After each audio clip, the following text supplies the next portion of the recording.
প্রথম প্রশ্ন হচ্ছে যে জুমার খুতবা আরবিতে হবে না বাংলায় হবে, বুঝলেন? এই ফিতনাটা উপমহাদেশে সৃষ্টি করছে কে জানেন? আকরম খাঁ। কে?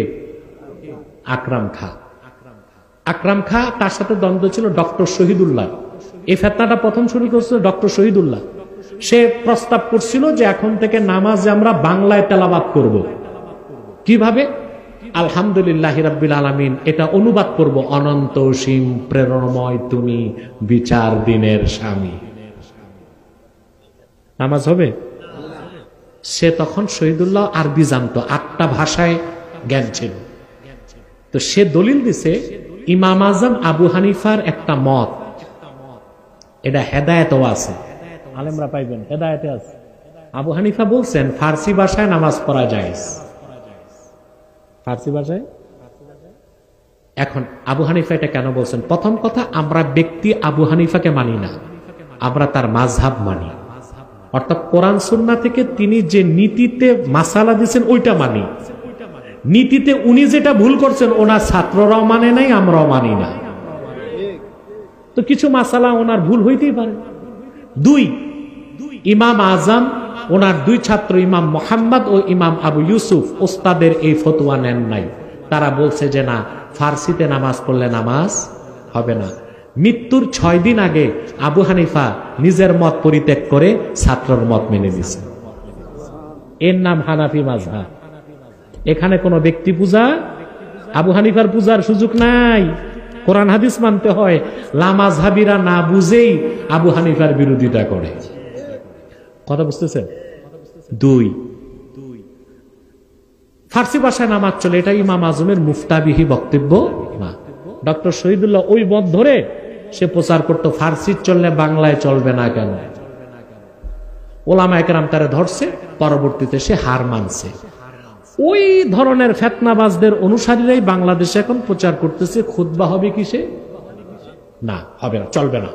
কারণ 1 নাম্বার দলিল, যোহর নামাজ কয় রাকাত ফরজ? জুমা কয় রাকাত? ওই 2 রাকাতের বদলায় খুতবা। এই জন্য আদব হচ্ছে ইমাম সাহেব খুতবা দেওয়ার আগে তার ওযু লাগবে। কি লাগবে? এরপর ইমাম সাহেব মিম্বরে যখন বসে যাবে খুতবা দিতে, ফতোয়ার অনেকগুলো কিতাবে আসছে ইদা সাইদাল ইমামু আলাল মিম্বার লা সালাতা ওয়ালা কালামা ওয়ালা সালামা ওয়ালা রাদ্দাস সালাম। ইমাম মিম্বরে বসে যাবার পরে নামাজ চলবে না, সালাম চলবে না, সালাম দিলে জবাবও নাই।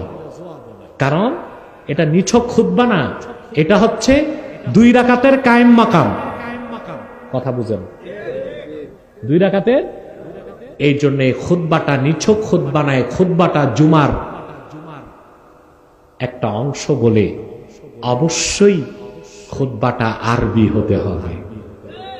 2 নাম্বার, দুররুল মুখতার ফতোয়ার কিতাবে ইমাম হাসকাফি বর্ণনা করেছেন তাওয়ারুসুল মুসলিমিন, মুসলমানদের যে তাওয়ারুস বা প্রচলন, সেটার অনুসরণ করা ওয়াজিব।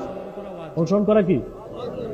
57টি মুসলিম রাষ্ট্রে জুমার খুতবা হয় মুসলিমদের কাছে। মুসলিমরা, মুমিনুন মুসলিমুনরা জুমার খুতবা দেয় আরবিতে। এটা হচ্ছে তাওয়ারুস। এটা কি? অতএব আমরা কিভাবে তাওয়ারুসকে ভঙ্গ করে বাংলায় খুতবা দেব? তাওয়ারুসের অনুসরণ করা কি? ওয়াজিব। অতএব এই তাওয়ারুস ওয়াজিব নেক আমলের সঠিক ফতোয়ার বিপক্ষে যে ফতোয়া দিল, ইসলামী শরিয়া আদালতে তার বিচার হচ্ছে 10 দোররা। কয় দোররা? যেহেতু ইসলামী শরীয়তে দোররা লাগায়েন না, অন্তত ধমক দিয়েন যে এইরকম ফালতু ফতোয়া দিয়েন না, সমাজে ফিতনা সৃষ্টি করার জন্য। হ্যাঁ, আরবি খুতবা সবাই বুঝবে না, তো ইমাম সাহেব তো 1 ঘন্টা ওয়াজ করে, বাংলা ওয়াজে তো আরবি খুতবার বিষয়বস্তুটা বুঝাই দিলেই হয়।